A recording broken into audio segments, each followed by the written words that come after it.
warahmatullahi wabarakatuh. Halo, selamat pagi Sobat Teras TV. Gimana nih kabarnya? Semoga dalam keadaan sehat dimanapun Anda berada. Kembali lagi dengan saya Amanda dalam acara Pose Podcast Kesehatan. Tetap di channel Eras TV karena hari ini kita akan kedatangan narasumber yang akan membahas sesuatu atau pembahasan kita akan menarik lagi. Dari episode yang selanjutnya, dari episode yang sebelumnya maksud saya, kemudian yang hari ini kita akan lebih menggali lagi dengan narasumber kita. Siapa kira-kira? Nah, ini dia, Dr. Kasihana Hismanita Sopa, spesialis mata. Selamat pagi dokter, gimana nih kabarnya? Pagi Mbak Manda, baik alhamdulillah. Oke dokter, sehat, bugar, kayaknya ceria sekali hari ini dok, karena mungkin kaosnya baru ya dok. Oh ya? Betul, belum dicuci lagi. Oke, kaosnya kita kemarin ya. Terima kasih dokter Hana yang sudah menyediakan waktunya dan bersedia kita akan wawancara dan mengulik-ngulik tentang pembahasan kita hari ini, yaitu tentang penyakit katarak. Mungkin sebelumnya karena banyak sobat Raslah TV yang dengan latar belakang mungkin yang non medis, kita bisa membahas lebih lanjut gimana sih sebenarnya penyakit katarak itu kayak gimana dok? Jadi katarak itu merupakan salah satu penyakit yang menyebabkan kebutaan ya. Cuman kebutaan pada katarak ini bersifat irreversible. Irreversible itu artinya dia bisa kembali normal lagi kalau ada tindakan setelah kataraknya itu dilakukan tindakan. Jadi yang disebut katarak itu apa toh sebenarnya? Ya katarak itu secara pengertiannya itu adanya kelainan atau adanya kekeruhan pada lensa di dalam bola mata kita. Jadi di dalam bola mata itu ada lensanya. Nah, biasanya penyebabnya macam-macam. Jadi ini karena lensanya keruh, lensanya kotor, kayak kacanya kotor, jadi untuk melihat juga nggak bisa jelas. Oh, jadi kayak kurang jelas karena lensanya tadi itu masih tertutup atau buram gitu ya. Kemudian gejala umum yang terjadi pada pasien penyakit katarak ini apa saja sih? Gejalanya ya karena lensa di dalam bola matanya kotor, pasien pasti akan mengeluh kabur, penglihatannya nggak jelas. Jadi kayak biasanya pasien mengeluhnya itu kayak seperti tertutup kabut atau tertutup awan. Jadi melihat jauh, dekat sama saja. Terus kemudian yang paling sering dikeluhkan itu kalau pada awal-awal pasien akan mengeluh silau, terutama kalau melihat cahaya. Oke, jadi ini berbeda dengan seperti mata minus atau plus, tapi dia ada kayak ada yang menutupi ya. Kalau minus atau plus kan kalau jauh kadang nggak kelihatan tapi dekat masih kelihatan. Kalau ini jauh dekat sama saja. Oke, jadi seperti itu nih Sobat Raslah TV. Kemudian dokter, kita kepengen tahu nih proses terjadinya penyakit katarak di dalam mata itu kayak gimana? Jadi prosesnya itu macam-macam tergantung penyebabnya. Jadi kalau katarak itu penyebabnya rata-rata biasanya karena faktor usia. Kalau karena usia yaitu karena lensa di dalam bola mata kita itu, jadi lensa itu fungsinya untuk meneruskan cahaya ya. Jadi dia ada fungsi namanya mempunyai daya akomodasi. Jadi karena faktor usia, daya akomodasinya ini berkurang, lama-lama lensanya menjadi kaku. Jadi kalau menjadi kaku, organ zat-zat yang di dalam lensa itu juga mengalami kekakuan, kemudian terjadi itu tadi kekeruhan. Lama-lama menjadi keruh, pasien akhirnya nggak bisa melihat. Oke, kita bahas lebih lanjut lagi. Sebenarnya katarak itu kan tadi sudah membahas ada kayak genetika, kemudian faktor-faktor usia tadi tua atau muda. Nah sebenarnya kalau seperti usia, genetika, dan gaya hidup itu berperan nggak sih dok dengan resiko dari penyakit katarak ini? Iya, sangat berpengaruh. Jadi kalau usia, jadi katarak itu berdasarkan usia dibagi menjadi 3. Jadi berdasarkan, jadi ada juga katarak yang dia timbulnya pada waktu lahir. Dari lahir dia timbul katarak, itu kita sebutnya katarak kongenital. Kongenital itu dari usia dia lahir sampai dengan usia 1 tahun. Kemudian dari 1 tahun sampai dengan usia 40 tahun itu namanya katarak juvenile. Jadi juvenile itu munculnya dia pada saat anak-anak, mulai anak-anak dia mulai penglihatannya kabur. Terus pada waktu usia 40 tahun ke atas itu kita sebutnya katarak senile. Senile itu ya karena usia tadi. Jadi penanganannya juga beda-beda. Penyebabnya juga beda-beda. Kalau kongenital itu biasanya karena bawaan, itu biasanya karena penyakit dari dalam ibunya. Jadi penyakit dari ibunya biasanya karena rubella. Jadi selain katarak ada trias rubella itu, selain katarak ada biasanya kelainannya ada juga di pendengaran, ada juga di jantungnya anaknya.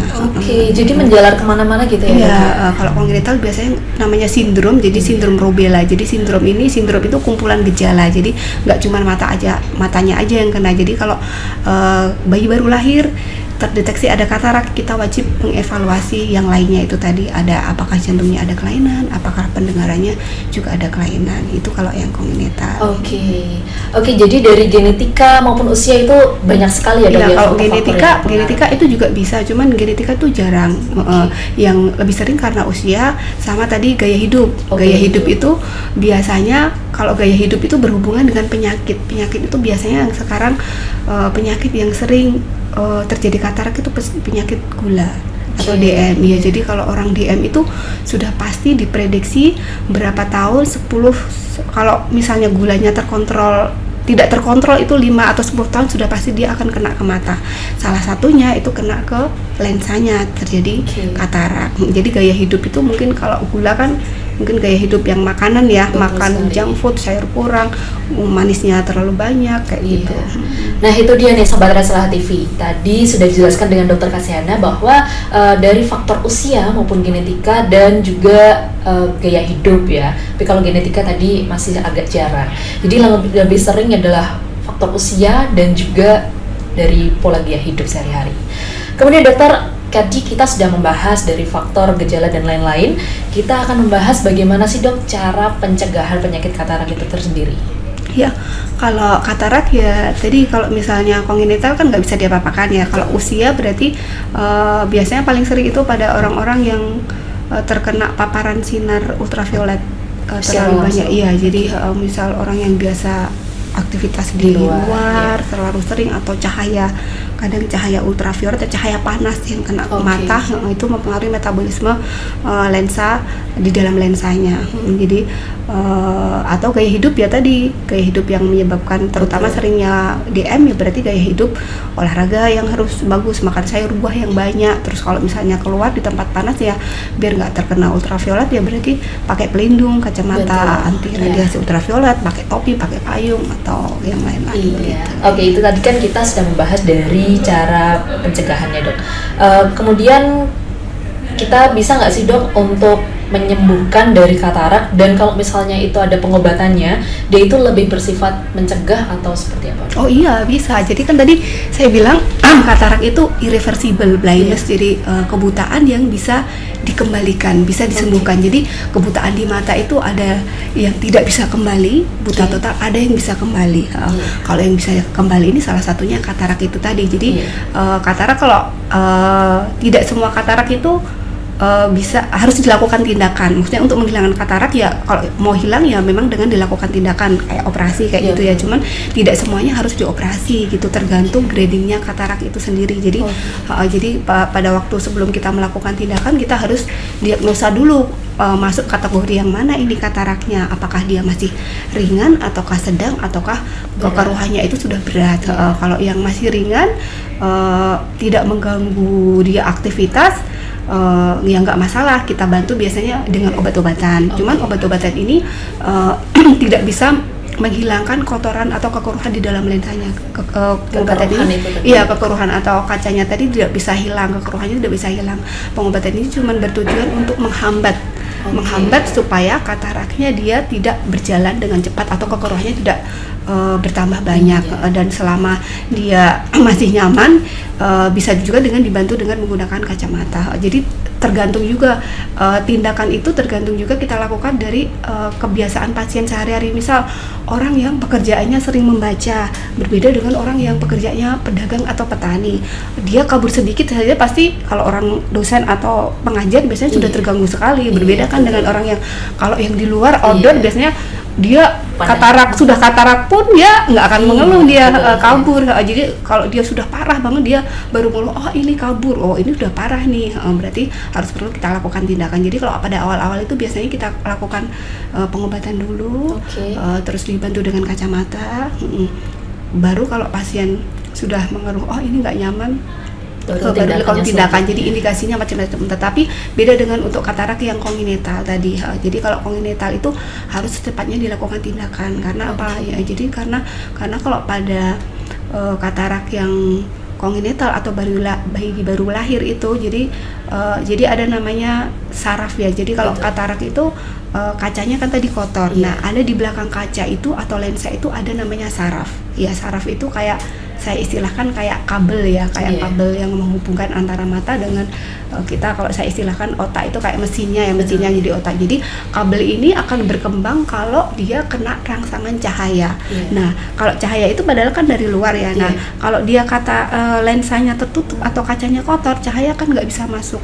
Kalau nggak bisa masuk, otomatis sarafnya juga tidak dapat rangsangan untuk berkembang. Nah, jadi kalau nggak dapat rangsangan berkembang ya kabelnya atau sarafnya tadi akan stuck di situ terus, nggak akan bisa berkembang, nggak bisa berfungsi untuk melihat. Nah, makanya kalau pada katarak kongenital itu secepatnya harus diambil kacanya yang kotor tadi supaya apa? Supaya cahaya bisa masuk, supaya saraf matanya dapat rangsang sehingga dia bisa berkembang. Iya, jadi kalau terdeteksinya biasanya kalau seawal mungkin, sedini mungkin terdeteksi, sedini mungkin bisa kita lakukan tindakan supaya mencegah namanya amblyopia atau mata malas. Jadi mata malas itu kalau sudah terjadi mata malas, kita operasi katarak pun sudah percuma, nggak bisa diapa-apain lagi untuk melihat. Jadi mencegah dari yang sampai ke parahnya itu tadi ya? Iya, mencegah amblyopia. Harus segera dilakukan tindakan ketika sudah sangat mengeluhkan. Kalau anak-anak, kan anak-anak nggak bisa mengeluhkan buram. Kalau anak-anak kan kita yang mendeteksi, jadi orang tua harus aware itu harus lihat-lihat. Kalau atau mungkin dokter yang lebih ini, kita kalau misalnya bayi baru lahir ada biasa kelihatan itu ada putih-putih di teleng mata ya, di tengah-tengah mata itu ada putih-putihnya. Jadi biasanya dokter anak atau mungkin dokter anak ya biasanya bisa merujuk ke dokter mata supaya kita bisa deteksi lebih dini. Oke, kapan sih dok kira-kira Sobat Era Selah TV ini kita perlu untuk pengobatan medis itu kapan? Pada saat kita sudah ini kayak sudah buram nih, saya harus segera ke dokter nih. Kalau untuk katarak biasanya kan tadi karena usia. Kalau usia itu munculnya biasanya pada usia lebih dari 40 tahun. Tapi kan mata kabur itu sebenarnya tidak cuma katarak saja. Jadi sebenarnya mata kabur kan macam-macam, kayak tadi bilang minus atau plus atau silinder, itu bisa terjadi kapan saja. Cuman kalau khusus untuk katarak itu tadi dengan gejala misalnya penglihatannya kabur seperti tertutup kabut, atau terlihat kotoran, melihat jauh, dekat sama saja. Nah, atau melihat cahaya rasanya silau, dan usia itu karena biasa usia 40 tahun ke atas ya, itu usia 40 tahun diperiksa aja. Tapi sebenarnya untuk deteksi mata ini sebenarnya untuk anak usia dini itu sebenarnya setiap anak mungkin usia prasekolah itu bisa nggak cuma untuk mendeteksi, bukan cuma kataraknya aja, kelainan yang lain karena sekarang kan ada gadget mungkin nah itu jadi seawal mungkin terdeteksi, apalagi kalau anak-anak kita sering aktivitas gadget, TV itu terlalu sering. Nah itu dia Sobat Era Selah TV, kita perlu garis bawahi dan kita perlu tekankan bagi yang punya anak-anak di rumah. Jadi kita harus lebih aware lagi sebagai orang tua, karena kesehatan mata itu sangat penting ya dokter ya. Jadi kita bisa mencegah dari dini apabila ada kekeluhan atau timbulnya penyakit yang lain. Kemudian dokter, untuk peran teknologi nih dok dalam deteksi pengobatan katarak, nah itu apakah ada inovasi terbaru? Kalau untuk mendeteksi mungkin masih sama ya kayak yang dulu-dulu. Jadi katarak ini sebenarnya gampang untuk terdeteksi, paling gampang malah. Jadi dengan senter pun sebenarnya bisa kalau ini. Cuman untuk menentukan ini katarak, ini enggak, itu kalau terutama kalau sudah katarak sudah benar-benar mateng, itu kelihatan nanti di tengah-tengah mata itu kan kelihatan, kalau kita ngaca akan kelihatan ada warna putih-putihnya. Cuman kalau untuk di kamar klinik kita periksa ya, ada alat namanya slit lamp ya, kita periksa dengan menggunakan slit lamp itu kayak jenis mikroskop, kita lebih detail lagi, kita cek lensanya, kekeruhannya itu posisinya ada di mana, gradingnya sudah seberapa parah, apakah masih bisa dilakukan pencegahan dengan obat ataukah harus dilakukan tindakan dengan melakukan operasi. Kalau untuk alat untuk pendeteksi sih sementara ini ya masih sama ya kayak yang kemarin-kemarin. Oke dokter, untuk pengobatan katarak ini kan tadi sudah beberapa dijelaskan sama dokter Kasiana. Kemudian apakah tindakan operasi ini menjadi satu-satunya pilihan atau ada metode yang lain? Kemudian mungkin dokter bisa menyebutkan, mungkin di RSUD Dr. Munadi bisa menyediakan apa saja nih untuk dari tindakan Oh tersebut? iya, jadi kalau zaman dulu operasi itu tadi saya bilang kalau sudah mengganggu, jadi indikasi untuk kapan toh kita lakukan operasi itu tiap orang beda-beda. Tadi saya bilang kalau yang tadi mungkin orang yang sering membaca, dia kekeruhan sedikit saja dia pasti sudah akan terganggu, dia pasti sudah pengen untuk dioperasi katarak. Tapi kalau orang yang outdoor pasti dia tebal pun dia akan nggak kerasa, itu nggak begitu mengganggu. Jadi indikasinya salah satunya dengan indikasi tadi namanya indikasi sosial. Indikasi sosial terus ada juga sebenarnya indikasi kita yang kriterianya dengan penglihatan atau visus seberapa harus dilakukan operasi itu ada dengan pemeriksaan di poli. Jadi kalau segini visus misal jarak bisa baca jarak 6 meter huruf ini, ini masih bisa diobati, belum perlu dilakukan tindakan, itu bisa. Dan sekarang di rumah sakit, kalau zaman dulu ya itu dengan manual itu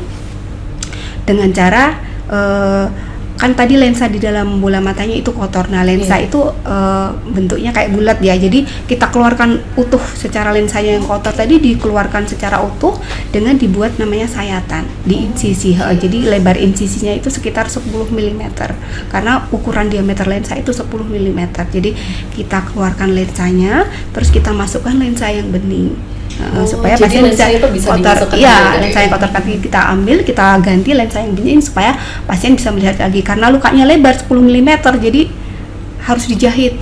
Harus dijahit. Bagian mata itu dijahit? Iya, dijahit, harus dijahit supaya lukanya kedap, supaya tidak terjadi infeksi. Nah, apa kekurangannya kalau dijahit? Kekurangan kalau dijahit itu, jadi kita akan membuat, jadi ada namanya kaca itu, kalau saya istilahkan di dalam bola mata itu ada kaca bagian depan, ada kaca bagian belakang. Kaca bagian depan itu secara medis anatomi kita sebutnya kornea. Yang kaca bagian belakang di dalam bola mata itu namanya lensa. Nah, kita membuka insisinya untuk mengeluarkan lensa yang di dalam itu, kita buka bagian pinggir dari korneanya. Kita buka, terus padahal kornea itu bentuknya nggak datar. Kornea itu mata kita kan bentuknya kayak kubah korneanya. Terus kita keluarkan, terus kita jahit. Nah, kalau kita jahit, bentuk kubah ini akan berubah. Kubah dari kornea ini akan berubah. Nah, efeknya apa kalau setelah bentuknya berubah ini? Jadi akan timbul namanya resiko astigmatisme. Astigmatisme itu atau silinder. Jadi setelah dioperasi dengan manual tadi, resiko terjadi silinder itu akan lebih besar. Dan silinder itu keluhannya pasien apa? Ya pasien akan mengeluh kabur. Setelah operasi katarak akan mengeluh masih kabur, penglihatan tidak bisa sempurna karena timbul itu tadi astigmatisme. Nah, sekarang ada teknologi yang terbaru di kita, rumah sakit kita punya namanya dengan teknologi namanya vakoemulsifikasi. Jadi kita sudah ada mesin vakoemulsifikasi. Jadi dengan Veko ini insisinya sekarang kecil, tidak 10 mm lagi, tapi sekarang cuma 2,7 mm. Jadi kecil, cuma seujung jarum, seujung pensil itu ya. Kita bikin sayatan yang kecil, terus kita masukkan mesin Veko kita di situ. Nah, lensa yang kotor tadi kita emulsifikasi itu kita hancurkan, dihancurkan terus disedot. Jadi kalau sudah lensanya kita ambil, terus kita masukkan lagi lensa. Ya, lensanya kalau yang lensa yang dengan konvensional itu lensanya kaku, bentuknya bulat ya kayak tadi bentuknya, dia harus dimasukkan lewat insisi. Tetapi kalau yang dengan Veko itu lensanya dia bisa dilipat, namanya foldable. Jadi bisa dilipat, bisa dimasukkan dengan alat dengan lubang alat yang 2,7 tadi dimasukkan lagi. Jadi kalau lubangnya kecil kita tidak perlu menjahit. Jadi tidak ada jahitan. Setelah operasi pasien bisa langsung melihat, karena lukanya kecil, proses penyembuhannya juga bagus, penyembuhannya juga cepat. Jadi untuk resiko astigmatismenya juga kecil, jadi pasien untuk penglihatannya juga lebih bagus. Gitu. Nah itu tadi dia Sobat Era Salah TV, banyak sekali penjelasan dari Dokter Kasihana. Nah, untuk Sobat Era Salah TV mungkin yang punya orang tua maupun yang punya gangguan penglihatan, jangan ragu-ragu untuk periksa dengan Dokter Kasihana, spesialis mata di Polimata ya Dok, tentu saja ya Dok. Karena di RSUD Dr. Lukmana Hadi sudah menyediakan beberapa alat yang sudah canggih, dan tadi sudah dijelaskan bahwa proses tindakan tersebut minim dari jahitan, mungkin bisa seperti itu ya. Dan rawat jalan itu di Poli nggak perlu inap, nggak perlu ini, pasien saat itu periksa, saat itu langsung bisa dioperasi, saat itu bisa langsung pulang. Oke dokter, ya luar biasa sekali. Oke dokter, bagaimana nih kalau peran nutrisi dan gaya hidup sehat dalam mendukung kesehatan mata ini? Iya, sangat penting sekali. Jadi nutrisi terutama itu tadi makanan yang banyak mengandung serat, vitamin, olahraga ya tentunya, itu kayak investasi kita ya untuk kesehatan mata juga penting. Banyak buah yang berwarna, terutama yang kalau zaman dulu kan wortel ininya vitamin. Jadi sebenarnya nggak selalu harus wortel. Buah yang berwarna cerah, buah yang berwarna orange, yang berwarna cerah itu banyak mengandung vitamin. Jadi intinya perubahan gaya hidup gitu ya, Dok, untuk tentu saja menyehatkan dari mata sendiri. Kemudian dokter, apakah ada perubahan gaya hidup atau kebiasaan nih Dok yang bisa membantu mengurangi dari resiko penyakit katarak pada orang yang berisiko tinggi? Berisiko tinggi tadi ya, kalau terutama sekarang kebanyakan karena gula ya Mbak ya. Jadi gaya hidup sekarang mungkin makan junk food, terus gaya hidup yang mager. Jadi banyak gerak, banyak aktivitas. Kalau makan banyak ya harus diimbangi dengan gerak yang banyak, olahraga cukup, sayur yang cukup, serat yang cukup, makan karbonya dikurangi, lemaknya dikurangi, gitu aja. Jadi semua dengan buah-buahan dengan warna yang cerah-cerah ya. Ada juga beberapa obat itu yang bisa menginjus untuk terjadinya katarak. Jadi beberapa obat itu yang bisa meningkatkan resiko untuk terjadi katarak, terutama obat-obat namanya kortikosteroid. Kortikosteroid itu obat-obat yang untuk biasanya orang alergi atau orang autoimun. Jadi itu kalau terutama yang dipakainya jangka panjang. Orang alergi kan kemungkinan terus-menerus ya, nggak mungkin sekali 2 kali. Nah, mereka kadang nggak tahu pakai atau minum obat itu secara terus-menerus, akhirnya pada waktu beberapa tahun kemudian loh kok matanya buram. Nah, itu terjadi katarak. Atau yang paling sering sekarang itu obat tetes mata. Jadi orang sekarang kan seringnya sakit mata itu tidak periksa ke dokter mata, tapi kemana? Ke apotek. Dan dikasihnya obat sendiri. Dan kalau enak pasti dia akan diulang-ulang terus obat itu. Padahal itu sangat berbahaya. Terutama obat yang mengandung kortikosteroid. Karena apa? Karena itu tadi dia bisa mengindus katarak. Kalau katarak nggak masalah, kita operasi bisa langsung hilang. Cuman kortikosteroid itu bahayanya kalau dia bisa juga timbul namanya glaukoma. Kalau glaukoma itu yang irreversible, yang tidak bisa penglihatannya kabur, tidak bisa kembali lagi. Jadi penggunaan obat itu kita harus lebih bijaksana dalam menggunakan obat supaya apa? Tidak timbul hal-hal yang tidak kita inginkan. Nah itu dia Sobat Resla TV. Biasanya kita kan kalau sakit mata, iritasi sedikit, kita pengobatan sendiri, langsung ke apotek membeli obat dengan penyembuhan sendiri. Nah, yang seperti itu ini kita perlu perhatikan lagi bahwa kesehatan mata ini kan sangat penting. Jadi kita harus segera memeriksakan diri, terutama ke ahlinya yaitu ke dokter spesialis mata, agar bisa bijaksana lagi dalam menggunakan obatnya sesuai dengan resep dokter.